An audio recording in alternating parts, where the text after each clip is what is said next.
a agenda atemporal de Deus com Davi.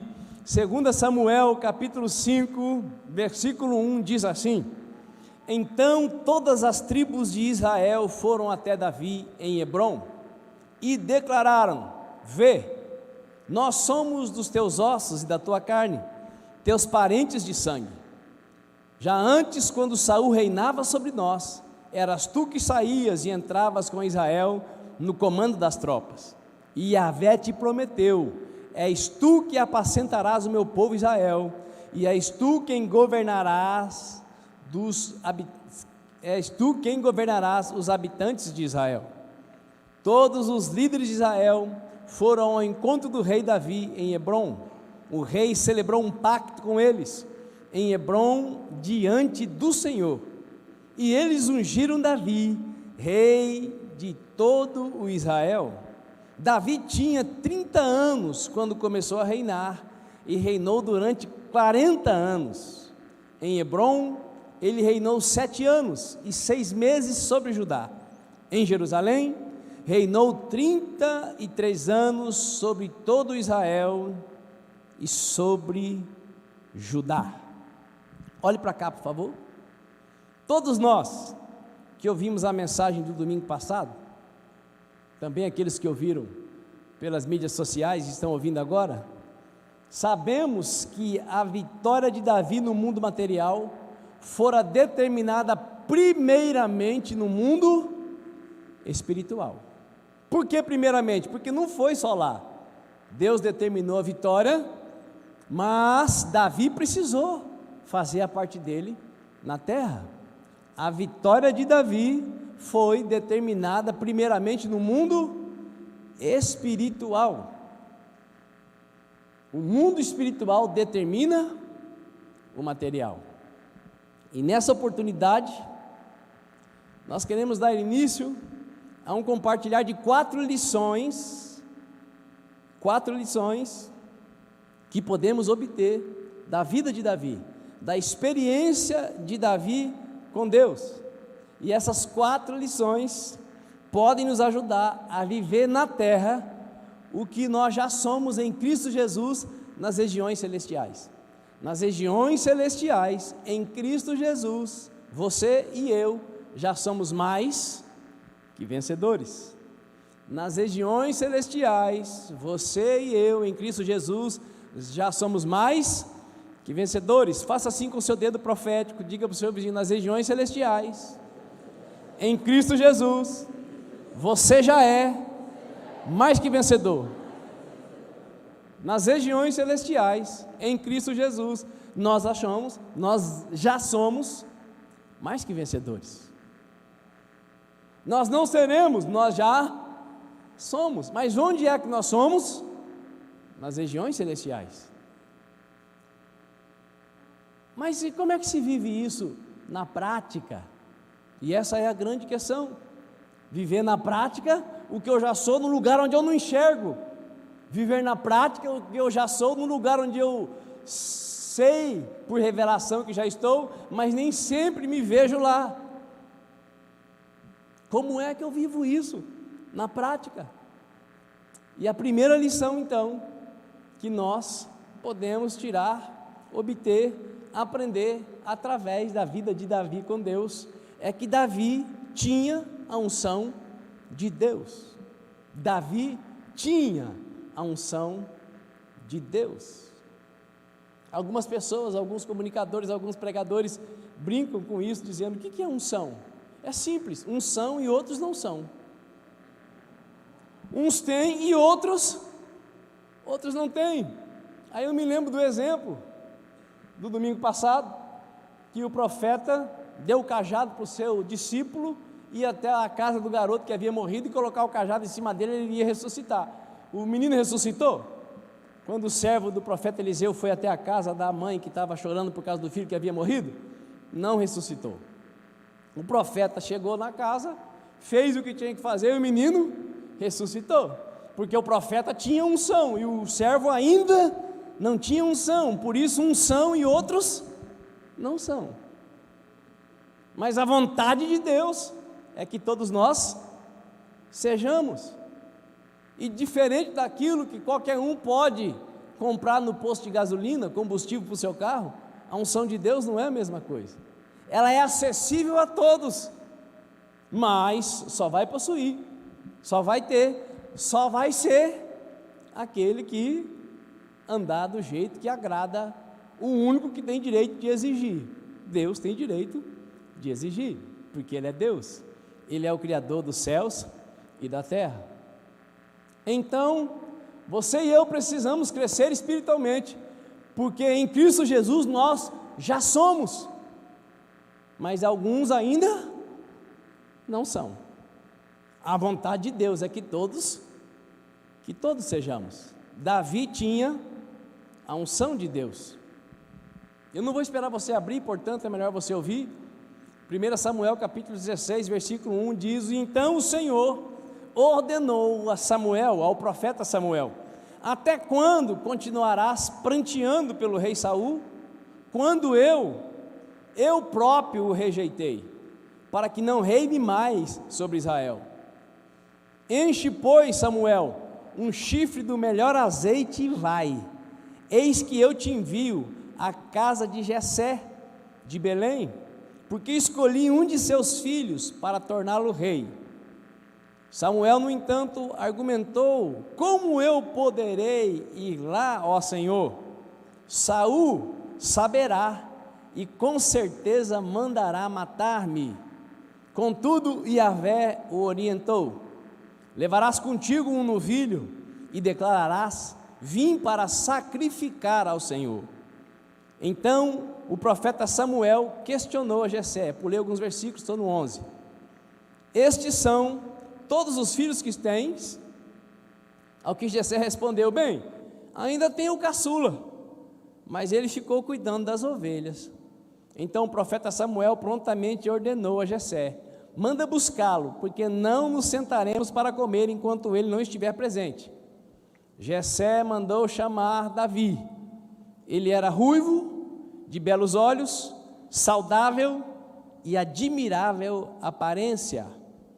E Deus afirmou: levanta-te, Samuel, e unge-o. É ele. Veja bem, Deus havia ungido Saul como o primeiro rei de Israel, mas Saul decidiu viver na carne, não quis se tornar espiritual. Chegou um momento, e foi um longo tempo até que isso acontecesse, que Deus então decidiu ungir outro rei no lugar de Saul. E então o mesmo profeta que ungiu Saul foi ordenado ir até a casa de Jessé.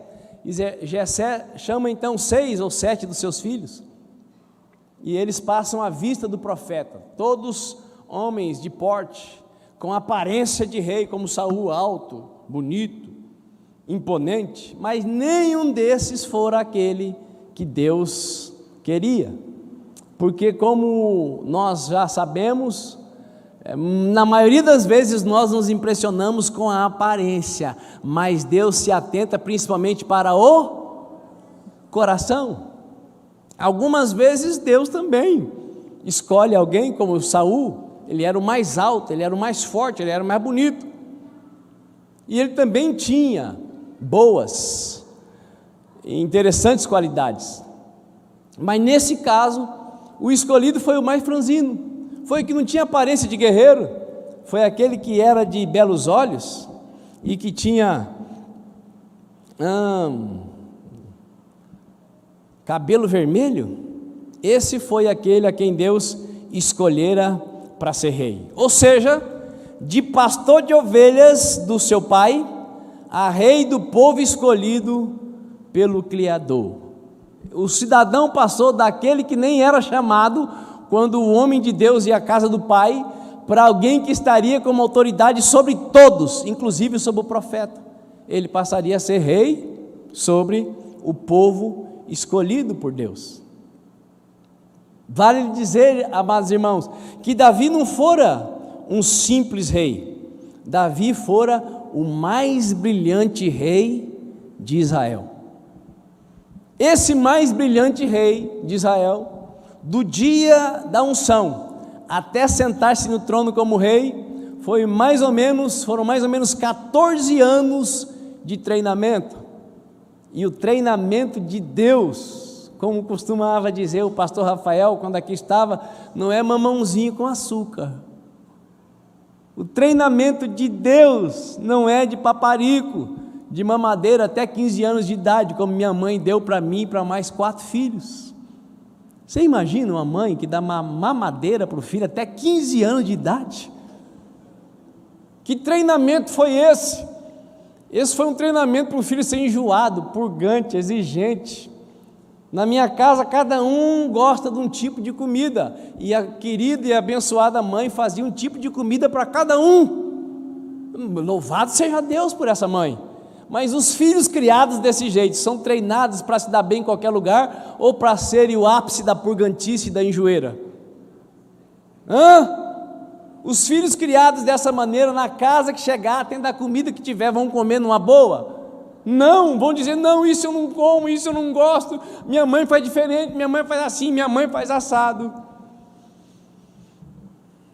Deus não é assim comigo, Deus não é assim contigo, Deus não é assim conosco. Nós não nos tornaremos espirituais apenas com a unção do Espírito vindo sobre nós. A unção do Espírito vem para nos capacitar, para nos livrar das enjoeiras e para nos dar poder para resistir, para suportar, para passar pelo treinamento. Cutuca o seu vizinho e pergunta: está entendendo, querido?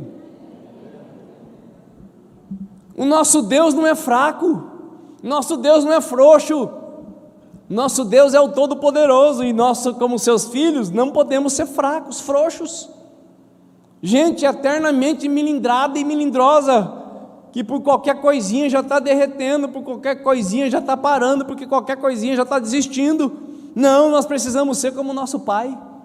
Davi estava lá na tranquilidade dos pastos verdejantes, cuidando das ovelhas de seu pai, mas Deus o escolhera para ser rei. Nossa, que maravilha ser rei!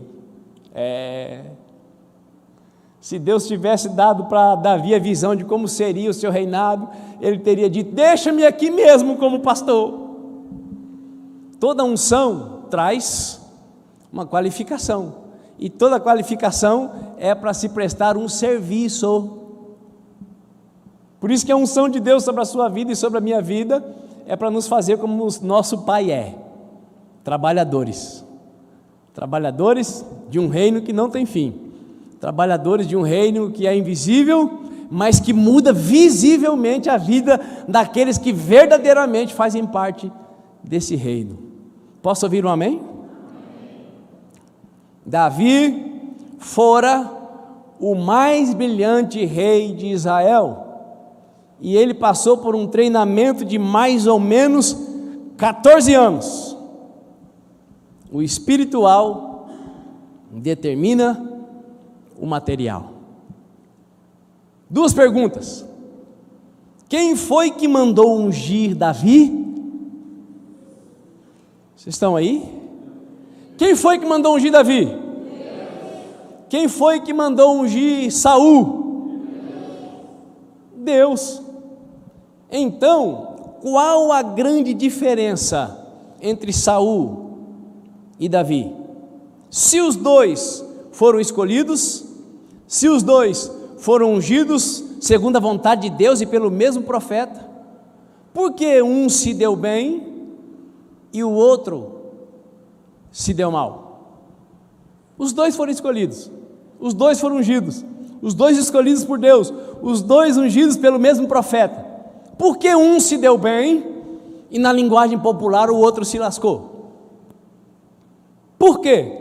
Saul fora escolhido e ungido, mas nunca se tornara ungido espiritual. Saul fora desde sempre carnal. Saul acreditava em Deus, mas nunca tornou-se dirigido por Deus. Saul nunca teve intimidade com Deus, a não ser no momento quando o Espírito o tomou e ele entrou em êxtase e profetizou. Mas não foi por causa da intimidade, foi por causa da vontade de Deus. Foi porque o Espírito veio sobre ele num rapax legômenon, numa manifestação única. Então ele profetizou. Mas procure na Bíblia, depois desse momento, dessa ocasião, Saul profetizando de novo, Saul orando de novo, Saul recitando um salmo. Você não vai encontrar. Saul, desde sempre e por todo sempre, viveu como alguém carnal. Saul nunca tornou-se alguém dirigido por Deus, íntimo de Deus.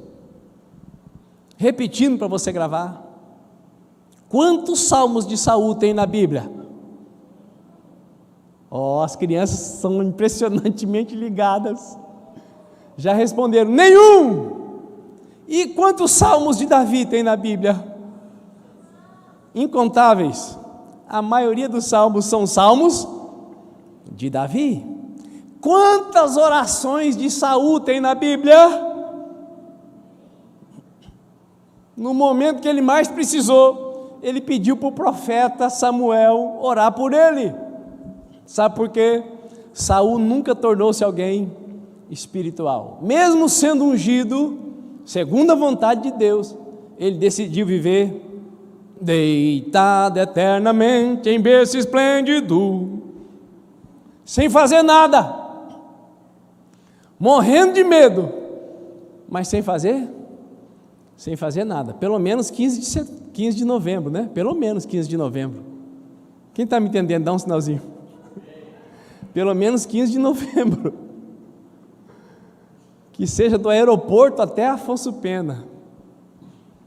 No nome de Jesus Cristo de Nazaré.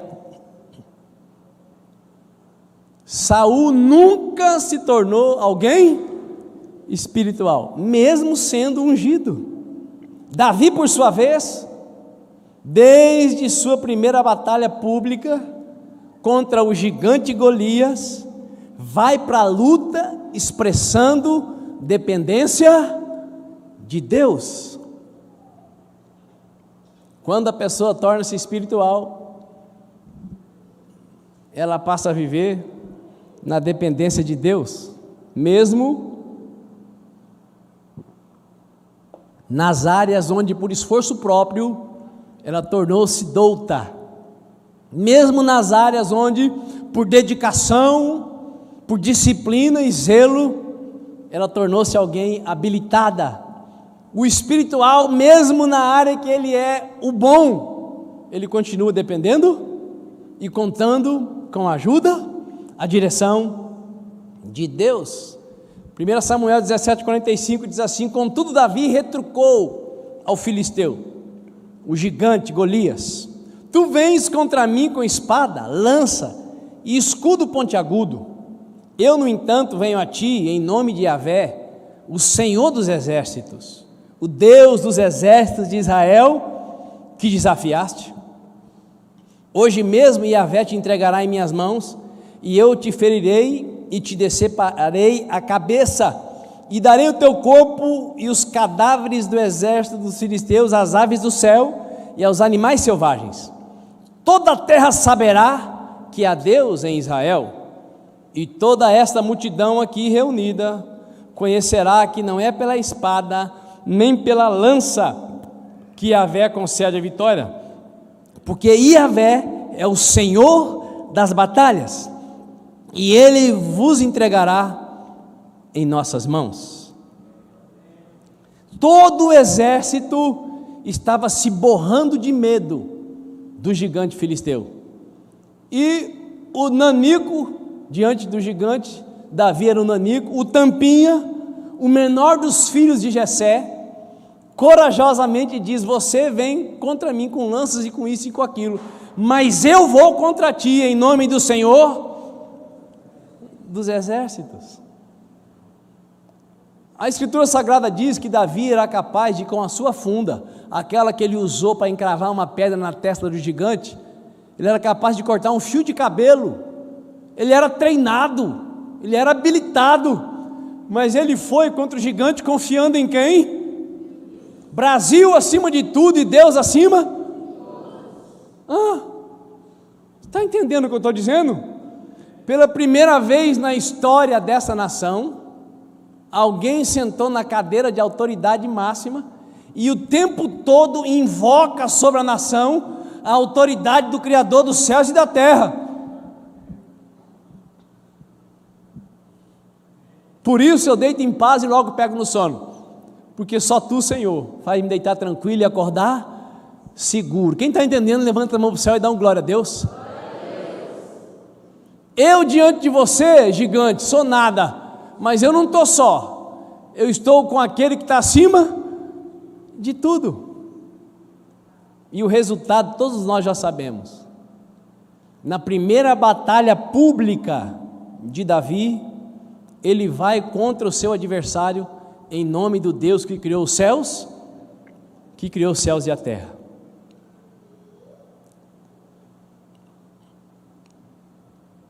Quando Saul, o primeiro rei que o povo pediu, que Deus escolheu e que o profeta ungiu, chegou ao ápice da sua teimosia, chegou ao ápice da sua rebeldia, ao ser confrontado por Deus através do profeta, a carnalidade de Saul é revelada quando ele expressa a sua maior preocupação. Ninguém faz uma caca desse tamanho de hoje para amanhã. É uma caquinha hoje, uma caquinha amanhã, uma caquinha depois da manhã, e de caquinha em caquinha acaba se tornando um cacão. Na vida de Saul foi assim, gradualmente ele foi perdendo a unção, gradualmente ele foi se afastando de Deus, até que o Espírito de Deus saiu dele e um demônio passou a agir sobre a vida dele. A necessidade de nós nos tornarmos pessoas espirituais é para que quando as coisas começarem a surgir na nossa vida, quando as caquinhas começarem a aparecer, quando as pedrinhas no sapato começarem a incomodar, ao invés de acostumar com a pedra, nós devemos tirar o sapato. Tirar o sapato, pegar o sapato, chacoalhar o sapato, tirar a pedra, porque é possível acostumar a andar com a pedra no sapato, e daqui a pouco tem duas, daqui a pouco tem três, e tem gente que acha que aquela é uma palmilha terapêutica, mas não é, é pedra, e ela acaba machucando o pé, ela pode infeccionar, e de repente você pode ter infecção generalizada. Na vida do Saul foi assim, gradativamente, ele foi se afastando, até que chegou no ápice da teimosia, até que chegou no ápice da rebeldia. Rebeldia é: eu não me sujeito a nada, eu não me sujeito a ninguém, eu não me sujeito a instrução nenhuma, eu sei o que eu faço, eu sei quem eu sou, eu dirijo a minha vida, todo lascado, mas teimoso e rebelde. Como que era o nome desse cidadão? Saul. Tomara que você não tenha pensado em você, né? Teimoso e rebelde. E quando então ele faz a sua pior ação, veja o que acontece. 1 Samuel 15, 24. Saul pede ao profeta Samuel: pequei e transgredi a ordem de Yahvé e os teus mandamentos, porque temi o povo e lhe dei ouvidos. Agora peço-te perdão o meu erro, retorna comigo para que eu adore ao Senhor. Então Saul confessou: eu pequei, contudo eu te suplico, honra-me diante dos anciãos do meu povo e diante de Israel, e volta comigo para que eu também adore a Yahvé teu Deus. Eu li 1 Samuel 15, versículo 24 e 30. Amados do Senhor, quando Davi foi confrontado pelo seu pecado, a atitude dele foi absolutamente oposta à de Saul. Quando Saul é confrontado pelo seu pecado reticente, a primeira coisa que Saul faz é dizer: eu pequei por causa do povo, eu pequei porque o povo quis assim, eu pequei porque eu ouvi a voz do povo. Mas Deus não tinha falado com ele, sim ou não? Sim, mas ele ouviu a voz de quem? A voz do povo, ou seja, ele que não quis dar ouvidos à voz de Deus.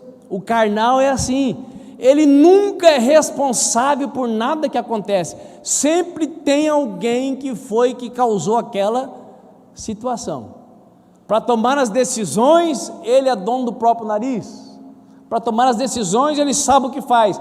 Quando alguma coisa dá errado, foi por causa do fulano, foi por causa do ciclano, foi por causa do beltrano. Cutuca o seu vizinho e pergunta para ele: você conhece alguém assim? É só para perguntar isso, não é para falar mais nada. Uma das características do carnal é ter prazer em cutucar o outro. O crente espiritual, quando vê que a palavra está descendo, está pegando ele, está pegando o vizinho, ele fala: oh Deus, obrigado por falar comigo, fala com o meu vizinho também. O crente carnal, essa é para você, querido, essa é para você. Porque essa cutucadinha fora da hora muitas vezes impede o outro de ouvir. Ele até estava recebendo, mas ele é teimoso e rebelde. Cutuca o teimoso e rebelde, você vê como é que fica. Se bobear, manifesta.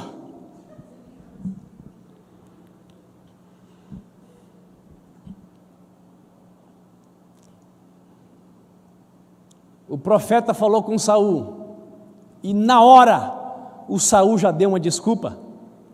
E quando ele reconhece que pecou, o reconhecimento foi estratégico, não foi fruto de arrependimento.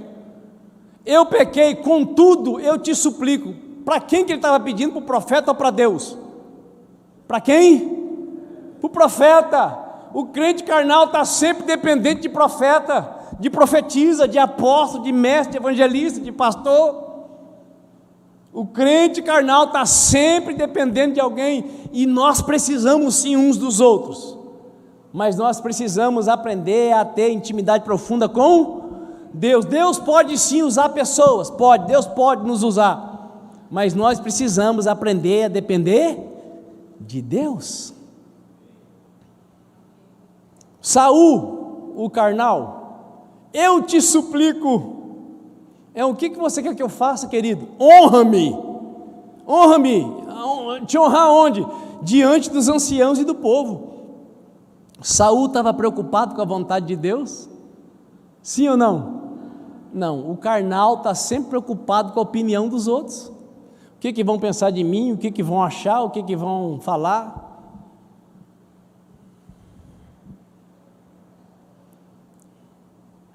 O carnal se preocupa principalmente com o seu status, com a sua condição diante do povo. Do jeito que eu estou, está agradando a Deus ou está agradando o povo? O carnal quer agradar o povo. Depois, se Deus se agradar, tudo bem. Não, Deus é misericordioso mesmo. Não, primeiro deveria me preocupar em agradar a Deus. E se eu agradar a Deus, é impossível não abençoar o povo. Repita comigo aí, por favor. O carnal nunca assume a culpa, sempre a divide com alguém. Mas quando vem a honra, ele quer a honra toda para ele. O espiritual, ele assume a culpa, e quando vem a honra, ele quer repartir com os outros, porque ele não precisa ser o ó do borogodó, ele pode ser o servo dos servos. Por quê? Desde a antiguidade, canta aí, ainda não se viu, ainda não se ouviu, de um Deus que trabalha por aqueles que nele esperam. O carnal quer ser servido, e o espiritual, ele também aceita ser servido, mas ele mais serve do que espera ser servido. Agora é a hora daquela cutucadinha, está entendendo aí?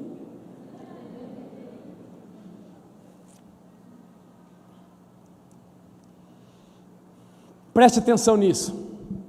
Davi também pecou. E pecou muito feio. Muito feio. Porém, a atitude de Davi mostra que ele não apenas foi ungido, como Saul também foi, mas que Davi tornou-se um ungido espiritual. Davi tornou-se alguém íntimo de Deus. 2 Samuel, capítulo 12, versículo 8, a narrativa de Natã confrontando a Davi, segundo a vontade de Deus, acerca da sua postura, do seu comportamento reprovável. O Senhor diz: eu te dei o palácio e as mulheres do teu Senhor, e eu te dei a casa de Israel e de Judá. E se isso não fosse suficiente, Davi, eu haveria acrescentado muito mais. Sendo assim, por que tu desprezastes a palavra de Yahvé, fazendo o que eu reprovo? Tu matastes ao fio da espada o teu servo Urias, o heteu, e tomaste para teu prazer a esposa dele. Sim, tu mesmo mataste por meio das armas dos amonitas, e ficastes com a mulher dele. Versículo 13, Davi confessou ao profeta Natã: pequei contra Yahvé. Então Natã afirmou: por sua parte, Yahvé perdoa o teu pecado, não morrerás. Há alguma diferença entre a reação de Saul e de Davi? Sim ou não? Mas, apóstolo Lucas, você não disse que Davi se tornou alguém espiritual? Sim, mas alguém espiritual ainda peca? Alguém espiritual ainda pode cair? Alguém espiritual ainda pode errar? Segundo Jesus, ele ensinou que todos nós devemos orar ao Pai: não nos deixeis cair em tentação. Segundo Jesus, ele ensinou: vigiai e orai, porque o espírito está pronto, mas a carne é fraca. Nós estamos assentados com Cristo nas regiões celestiais, e em todas as coisas nós achamos mais que vencedores, mas se não vigiarmos, nós podemos cair. Davi caiu, ele caiu e foi confrontado, e diante do confronto, a resposta de Davi ao profeta foi: pequei contra Yahvé. Você não vai encontrar uma passagem sequer onde Davi manifesta preocupação com a opinião do povo, onde Davi quer ficar bem com os anciãos, mas você vai encontrar várias passagens na Bíblia onde Davi diz: Deus, não retire de mim o teu espírito. Deus, eu não quero viver como um carnal, como viveu Saul. Deus, eu anseio continuar sendo espiritual. Eu reconheço, eu pequei. Eu acredito que você se lembra que quando Saul ficava endemoniado, quem é que aliviava Saul do peso do demônio? Davi. Davi pegava a sua harpa, tangia a sua harpa e cantava hinos. Deus habita em meio aos louvores do seu povo. Não é em meio aos louvores do YouTube, viu? É em meio aos louvores do seu povo. Precisamos congregar. Deus habita em meio aos louvores do seu povo. Aleluia. Davi tangia a harpa e o demônio saía do Saul. Sabe por quê? Maior é o que estava em Davi do que o que estava em Saul. Maior é o que está em nós do que aquele que está no mundo. Você e eu nascemos para ser santos na presença de Deus, para sermos santos na presença de Deus. Nós somos criados para sermos seres espirituais, que habitam num corpo e têm uma alma. Você e eu não fomos chamados para viver eternamente carnais. Saul não foi ungido para ser carnal, ele foi ungido para ser espiritual.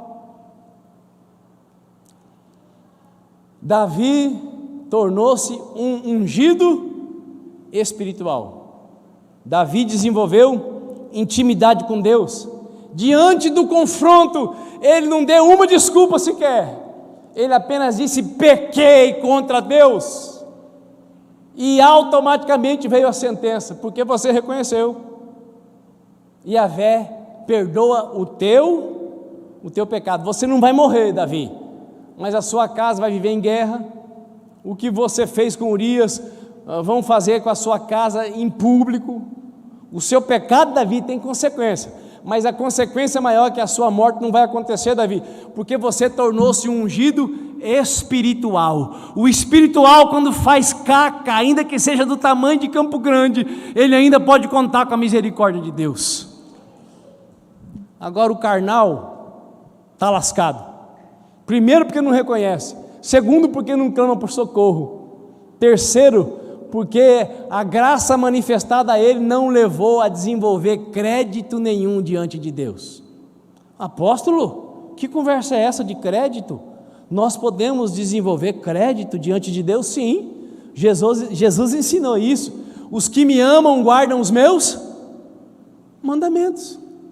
Se permanecerdes em mim e as minhas palavras permanecerem em vós, tereis crédito comigo. Pedireis o que quiserdes e vos será feito. Agora, eu só posso permanecer por causa do que Cristo fez. A partir de mim mesmo, nenhum de nós, a partir de si mesmo, nenhum de nós pode chegar diante dele. Agora, depois que ele nos colocou diante de Deus, todos nós podemos desenvolver a nossa salvação e nos tornarmos pessoas espirituais. Faça assim com o seu dedo profético e diga para a pessoa que está do seu lado: você pode se tornar alguém espiritual. Ô Luciana, você está sozinha aí, se quiser pode ficar na carne, viu? Mas você pode se tornar alguém espiritual. É que ninguém falou para ela, viu? Não é profecia não, tá? Não é revelação não.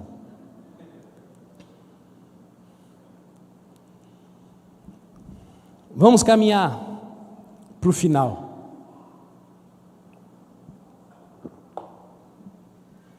O profeta confrontou Saul e ele disse: eu pequei por causa do povo. O profeta confrontou Davi e Davi disse: eu pequei porque eu quis pecar, pequei porque o pecado é gostoso, e se não fosse, a maioria não estaria optando por ele. Ele é gostoso, mas ele é desastroso, e a vontade de Deus, que nem sempre é gostosa, é boa, agradável e perfeita. O carnal vai pelo gostoso, o espiritual vai por aquilo que é bom, perfeito e agradável.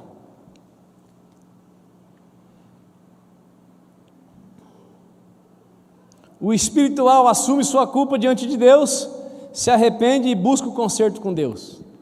O arrependimento de Saul, o não arrependimento de Saul, deixa evidente sua carnalidade, e também que sua vida era determinada apenas por suas semeaduras carnais, sem poder contar com a intervenção espiritual. Saul só contava com ele mesmo.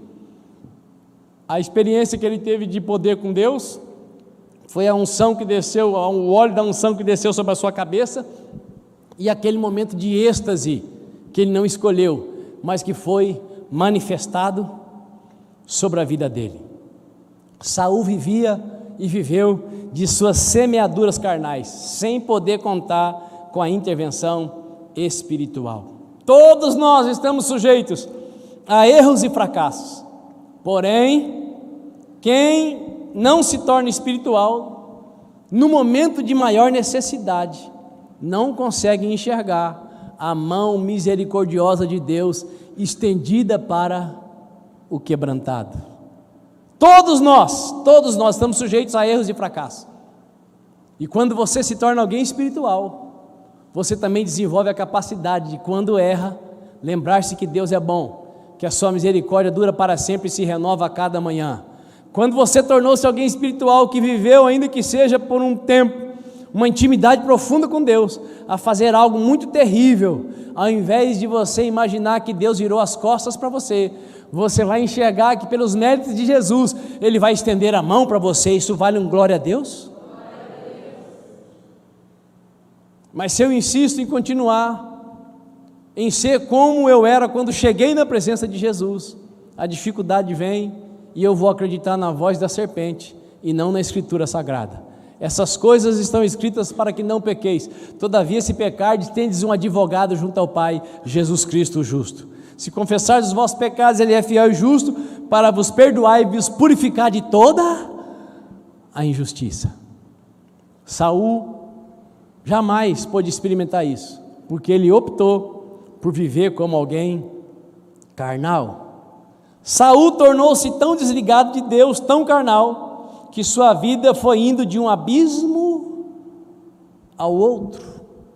E diante do silêncio de Deus, as suas perguntas, Saul procurou direção onde Deus já havia proibido seu povo de trafegar.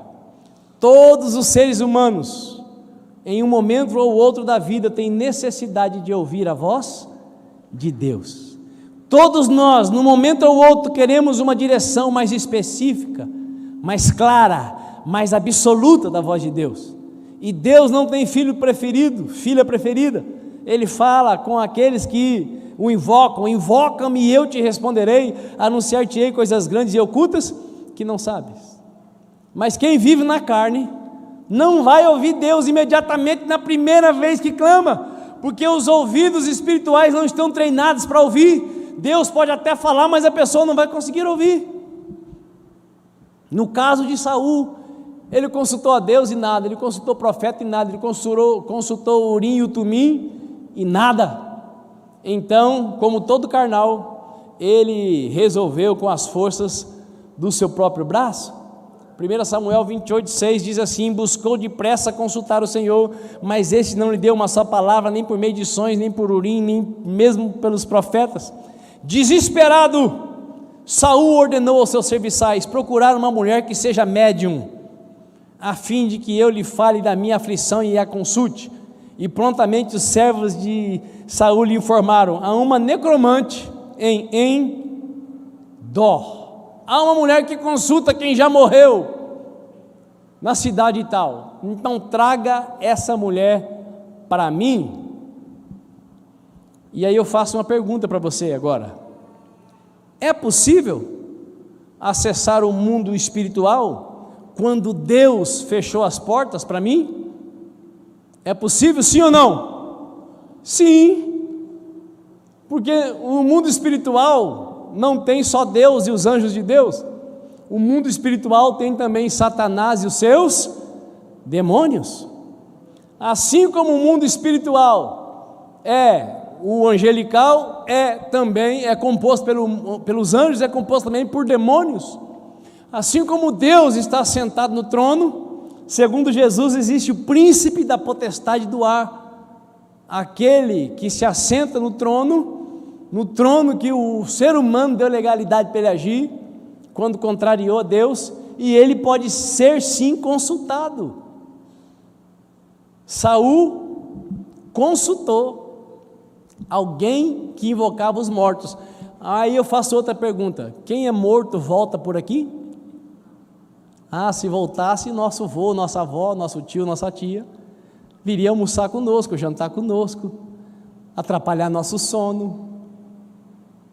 Quem morreu passou. Agora, quem são os espíritos que agem em favor ou contra? Em favor são os anjos de Deus, que são trabalhadores que operam para aqueles que vão herdar a salvação. Contra são os demônios. O mundo espiritual maligno pode sim ser acessado. Diga aí para o seu vizinho: não existe só anjo, querido, existe demônio também. Como já falamos aqui numa das ministrações passadas, o que é mais fácil enxergar, anjo ou demônio? Demônio. Com quem é mais fácil falar, com o anjo de Deus ou com o demônio? Com o anjo de Deus ou com o anjo caído?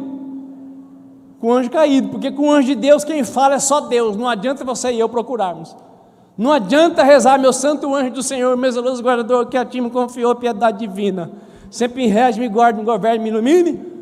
Amém? Não adianta rezar, porque o anjo do Senhor acampa-se ao redor daquele que se tornou espiritual, porque aquele que se tornou espiritual teme ao Senhor e guarda os seus mandamentos, e o anjo do Senhor acampa-se ao redor daqueles que se tornaram espirituais, para os guardar, para os livrar. Isso vale um levante de mão para o céu e um glória a Deus.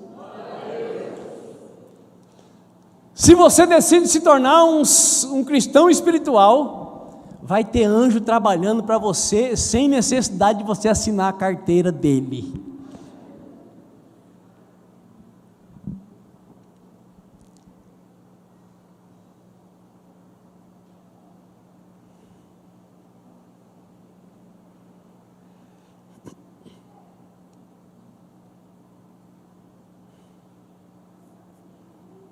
É possível acessar o mundo espiritual quando Deus fecha as portas para mim? Sim, mas eu vou falar com quem? Com o demônio? É possível alguém que diz que droga faz bem e deve ser legalizada ter acesso ao Espírito Santo, sim ou não? É possível alguém que diz que engravidou, mas não quer ficar grávida, mata a criança que está na barriga. É possível alguém assim ter acesso ao Espírito Santo, sim ou não? É possível alguém que diz que roubar o celular para tomar uma cervejinha é algo aceitável, ter acesso ao Espírito Santo, sim ou não? Por isso a criatura tem que dizer: eu estou conversando com o demônio, o demônio está me dirigindo.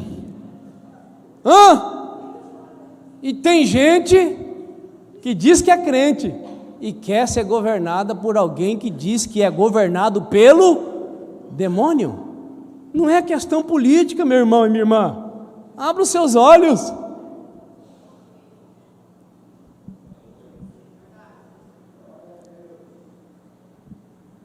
O mundo espiritual, infelizmente, não tem apenas anjos de Deus e o Todo-Poderoso. O mundo espiritual tem criaturas demoníacas, e o chefe das criaturas, que também é criatura, Satanás, e ele pode ser acessado. E nós vamos parar por aqui.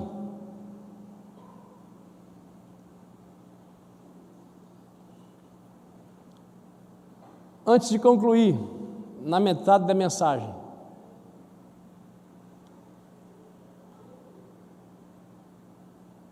eu quero que você abra comigo no livro de Efésios, no capítulo 2, versículo 1.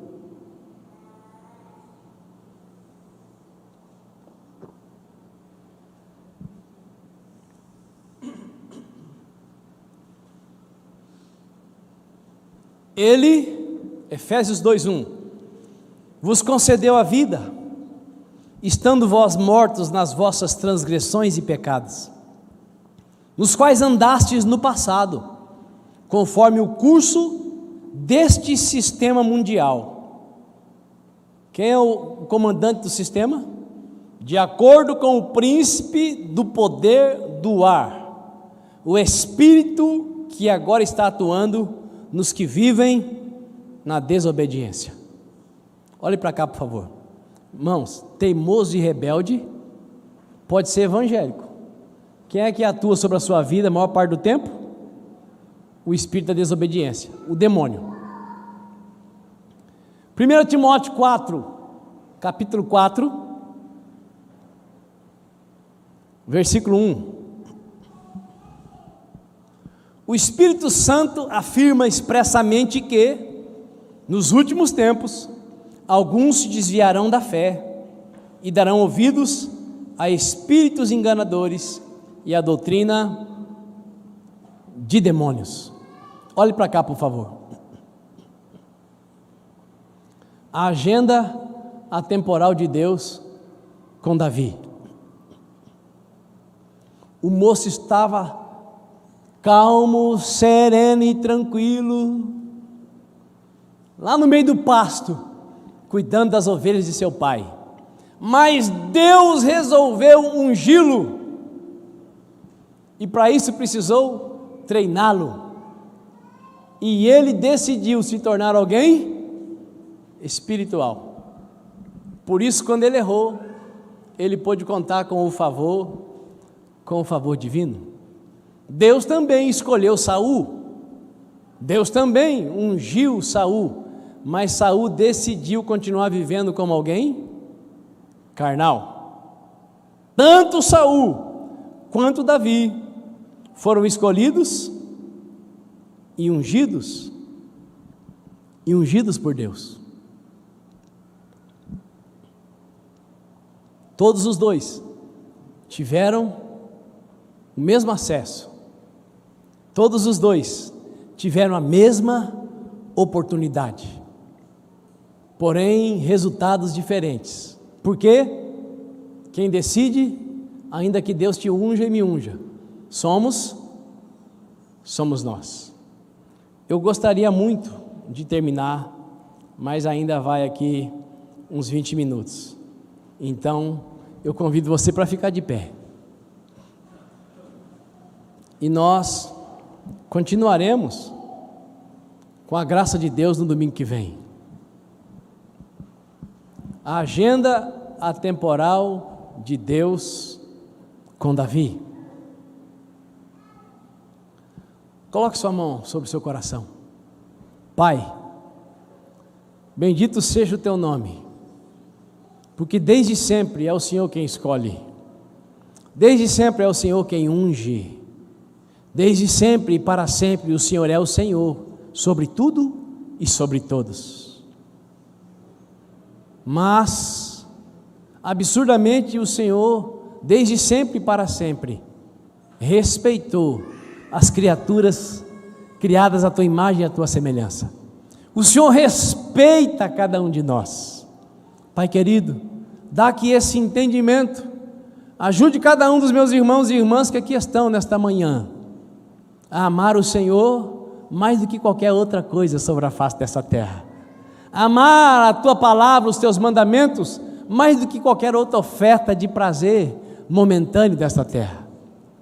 Poderoso Deus, em nome de Jesus Cristo de Nazaré, que cada um de nós seja iluminado pelo teu Espírito Santo, para compreender que melhor do que se agradar, é agradar ao Senhor. Poderoso Deus, bendito seja o teu nome, porque não há nada nem ninguém que possa impedir todos nós, cada um de nós, qualquer um de nós, a desenvolver a salvação e nos tornarmos pessoas verdadeiramente espirituais. Obrigado, Pai, porque agindo o Senhor, não há quem possa impedir. Obrigado, Pai, que se o Senhor é por nós, quem prevalecerá contra nós? Obrigado, Pai, porque o Senhor já pagou o preço e nós somos comprados para viver para o teu louvor, para a tua honra e para a tua glória. Pai querido, que nesta semana a tua graça nos casse, a tua graça nos procure, a tua graça nos acesse, e que nós respondamos sim para o teu chamado, respondamos sim para a comunhão, respondamos sim para a intimidade, respondamos sim para a leitura da palavra, para a prática da oração, respondamos sim para o jejum. Poderoso Deus, eu te glorifico, te engrandeço pela vida de cada filho, de cada filha do Senhor, que nesta manhã veio prestar culto a ti nesta casa de oração.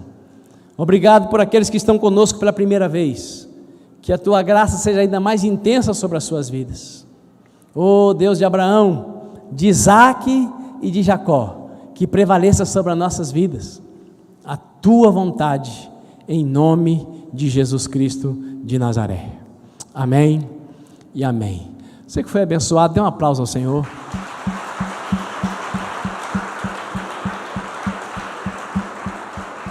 Sente-se, por favor. Eu preciso de, no máximo, 5 minutos. Pois bem, pode vir, pastor Gilberto, fazendo favor, pastor Alexandre. Nossa Viva Líder Convenção começa quando mesmo? Sexta-feira. Quem vai fazer a mensagem de abertura? Pastor Rafael. Esteja aqui, convide alguém para vir. Vamos encher esse lugar e vamos ter sexta, sábado, domingo, segunda e terça para nos banquetearmos na presença de Deus. Amém, irmãos? E eu preciso de pessoas dispostas a jejuar conosco, segunda, terça e quarta. Você não precisa jejuar todos os dias, segunda, terça, quarta e quinta. Alguns na segunda, alguns na terça, outros na quarta e outros na quinta.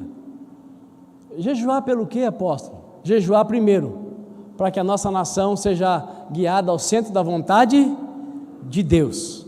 Jejuar, segundo, para que a nossa Viva Líder Convenção seja o mais glorioso de todos, graças à manifestação da presença poderosa de Deus sobre nós e através de cada pregador. Difícil de gravar?